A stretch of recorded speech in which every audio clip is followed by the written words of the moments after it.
प्यारे बच्चों, पिछले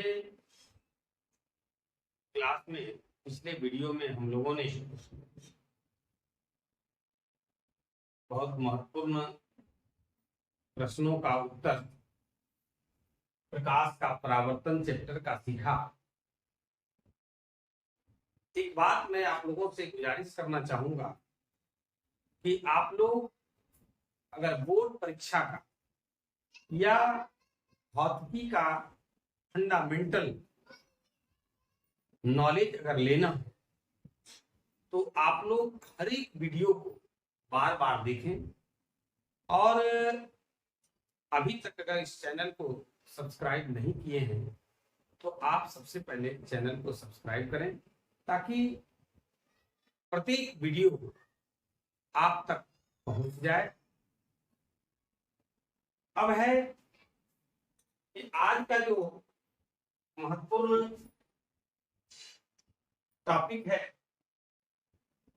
कि प्रकाश के परावर्तन चैप्टर के अंतर्गत कि अवतल दर्पण के सामने विभिन्न दूरियों पर रखी वस्तु के प्रतिबिंब की स्थिति कैसी है, क्या होती है। इसके लिए हम लोगों ने पिछले वीडियो में सीखा कि गोली दर्पण के मुख्य अक्ष के समांतर आने वाली प्रकाश की किरणें दर्पण से परावर्तन के बाद फोकस से होकर गुजरती है। दूसरी बातें हम लोगों ने सीखी कि अवतल दर्पण के फोकस से होकर आपतित होने वाली प्रकाश की किरणें दर्पण से परावर्तन के बाद मुख्य अक्ष के समांतर निकल जाती है। और तीसरी बातें जो थी वो यह थी कि गोली दर्पण के प्रकाश केंद्र से वक्रता केंद्र से होकर आपतित होने वाली प्रकाश की किरणें परावर्तन के बाद उसी पथ पर वापस लौट जाती है। इन्हीं तीन बातों के द्वारा, इन्हीं तीन मुख्य बिंदुओं के द्वारा हम लोग अवतल दर्पण के सामने विभिन्न दूरियों पर रखी वस्तु का जो प्रतिबिंब बनता है उसको किरण आरेख के द्वारा उसको बनाएंगे, देखेंगे और प्रतिबिंब की स्थिति का अध्ययन करेंगे। सबसे पहला जो स्थिति है कि जब वस्तु अवतल दर्पण के फोकस और ध्रुव के बीच स्थित हो। देखिए ये अवतल दर्पण है, इसका फोकस ध्रुव ये है और फोकस ये है। इसके बीच हम कोई वस्तु को ले लेते हैं, ये वस्तु है ए बी। अब अभी हम लोगों ने सीखा, क्या सीखा कि मुख्य अक्ष के समांतर आपतित होने वाली प्रकाश की किरणें दर्पण से परावर्तन के बाद फोकस से होकर गुजरती है।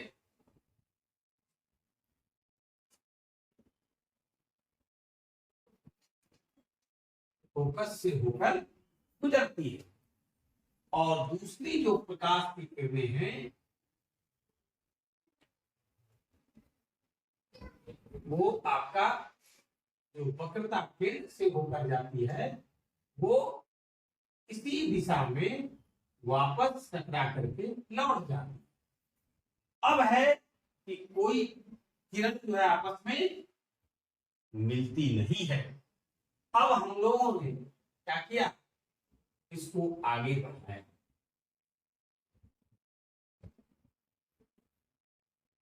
देखिए इसको भी आगे बढ़ाया। बढ़ाने के बाद यहां पर जाकर के ये दोनों किरणें मिलती है और इसका प्रतिबिंब बनता है बी डैश ए डैश। ध्यान रखिए, ए डैश बी डैश ये प्रतिबिंब बना। हम लोगों ने पिछले वीडियो में प्रतिबिंब का दो तरह के प्रतिबिंब पढ़े थे कि किसी प्रकाश स्रोत से आती प्रकाश की किरणें दर्पण से परावर्तन के बाद जिस बिंदु पर मिलती है या मिलती हुई प्रतीत होती है, जहां वास्तव में मिलती थी उसको वास्तविक प्रतिबिंब कहते थे, जहां पर मिलती हुई प्रतीत होती थी उसको हम लोग काल्पनिक या आभासी प्रतिबिंब कहते हैं। यहां पर देखिए ठीक उसी प्रकार से ये आपका मिलती नहीं है बल्कि मिलती हुई प्रतीत हो रही है, यहां पर आपका काल्पनिक प्रतिबिंब बनेगा या आभासी प्रतिबिंब बनेगा। अब है कि ये जो प्रतिबिंब बना ए डैश बी डैश, वस्तु है ए बी, दर्पण के सामने हमने रख दिया, इसका प्रतिबिंब बन रहा है ए डैश बी डैश। सामने है वस्तु ए बी, प्रतिबिंब ए डैश बी डैश। अब इस प्रतिबिंब की स्थिति क्या है, तो हम लोग साफ देख रहे हैं कि ए बी वस्तु है, प्रतिबिंब दर्पण के पीछे ए डैश बी डैश बन रहा है। वस्तु है ए बी, प्रतिबिंब है ए डैश बी डैश, यानी वस्तु से देखने से ही पता चल रहा है कि वस्तु से प्रतिबिंब बड़ा है। तीसरा हम लोग एक चीज यहां जानेंगे कि अगर मुख्य अक्ष के ऊपर प्रतिबिंब बनता है उसको सीधा कहते हैं, और हम देखेंगे आगे कि मुख्य अक्ष के अगर नीचे बनता है उसको उल्टा कहेंगे। हम लोगों ने पढ़ा भी काल्पनिक प्रतिबिंब या आभासी प्रतिबिंब हमेशा सीधा होता है, जबकि वास्तविक प्रतिबिंब हमेशा वस्तु की अपेक्षा उल्टा होता है। यहां भी हम देख रहे हैं कि ए बी अगर मुख्य अक्ष के ऊपर है तो प्रतिबिंब भी ऊपर ही बना, ए डैश बी डैश यानी सीधा बना, और डॉटेड लाइन से है जब सीधा है इसका मतलब है ये काल्पनिक या आभासी प्रतिबिंब। हम लोग देखेंगे समझेंगे, रटने से काम चलने वाला नहीं है। हम लोग साइंस पढ़ रहे हैं, विज्ञान पढ़ रहे हैं, हर बात को बारीकी से समझेंगे, और आप लोगों से बार बार आग्रह होगा कि आप लोग वीडियो को बार बार देखें। जितना बार आप वीडियो देखेंगे कुछ न कुछ उससे नया निकल करके आएगा।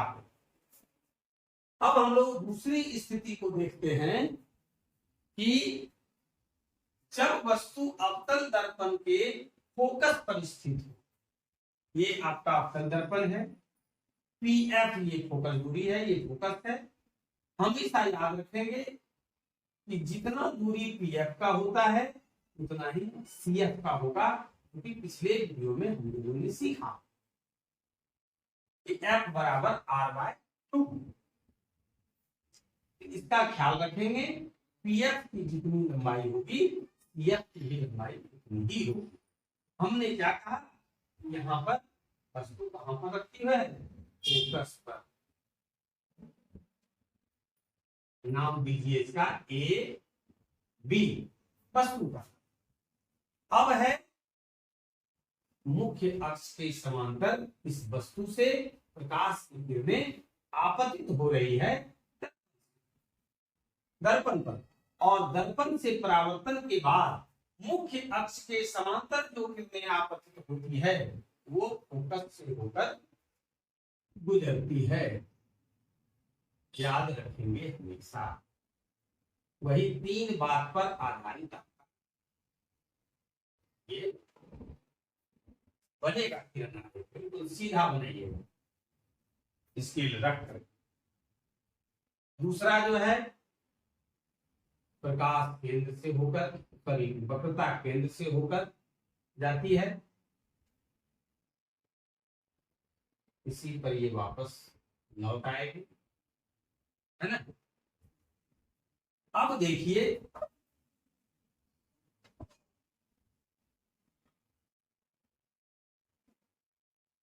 सीधा कर दिए,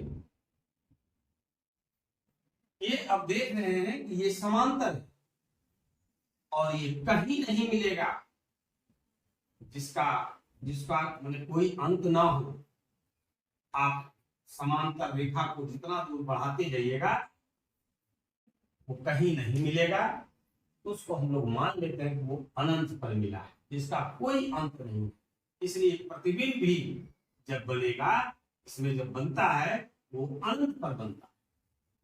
प्रतिबिंब की स्थिति देखेंगे ये आपका जो वस्तु ए बी है, इसका प्रतिबिंब अनंत पर बन रहा है। दूसरा जो स्थिति है कि वस्तु से बहुत बड़ा बड़ा बनेगा, क्योंकि ए बी वस्तु बहुत छोटा है, फोकस पर स्थित है, और इसका प्रतिबिंब बहुत दूर बनेगा, इसलिए वस्तु से बहुत बड़ा बनेगा। हम लोग यहाँ एक चीज देख रहे हैं, ये मुख्य अक्ष के नीचे बनेगा, अनंत पर ही बनेगा लेकिन नीचे बनेगा, मतलब उल्टा होगा। और चौथी जो बात है, चौथी जो विशेषता है प्रतिबिंब की स्थिति का, प्रतिबिंब का, वो जब उल्टा होगा इट मीन्स ये वास्तविक होगा, क्योंकि वास्तविक प्रतिबिंब हमेशा वस्तु की अपेक्षा उल्टा होता है। तीसरा जो स्थिति है वो है कि जब वस्तु अवतल दर्पण के वक्रता केंद्र सी और फोकस एफ के बीच स्थित हो। क्या होता है, हम लोग एक वस्तु ले लेते हैं ए बी, इससे एक समांतर प्रकाश की किरणें आपतित होती है दर्पण पर, और परावर्तन के बाद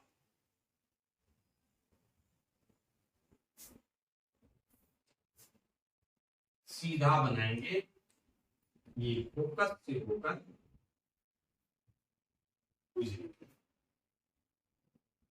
एरो से दिखा दीजिए कौन सी किरण किधर से जा रही है। हमेशा ख्याल रखेंगे, स्केल की मदद से बनाइए, सीधा बनाइए।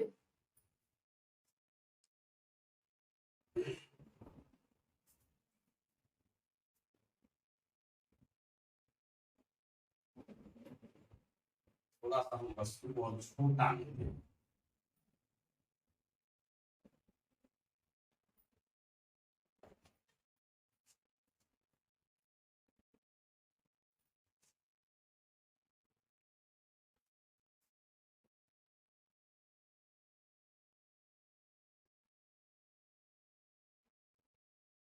ए बी, इसके समांतर ये है,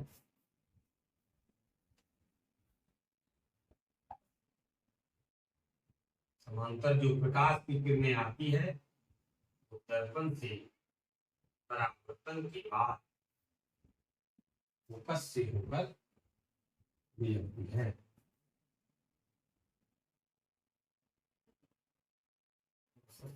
वक्रता केंद्र को हम निकल कर देते हैं, दूरी भी समान हो जाएगा।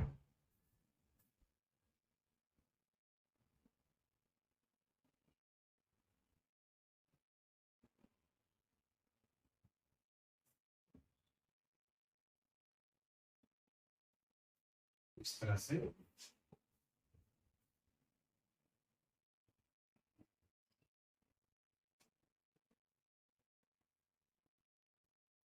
इसको और बढ़ाइए और इसको भी बढ़ाइए।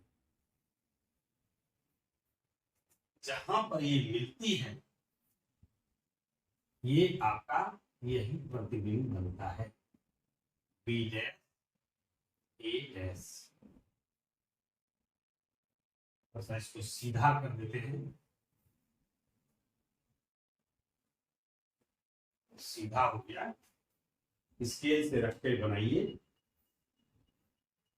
सबसे पहला जो देखिए बात है इसमें कि वस्तु ए बी से मुख्य अक्ष के समांतर किरणें जाती है, दर्पण से परावर्तन के बाद फोकस से होकर गुजरती है, और दूसरी जो किरण है वो वक्रता केंद्र से होकर जाती है और वो इसी पथ पर वापस लौट जाती है।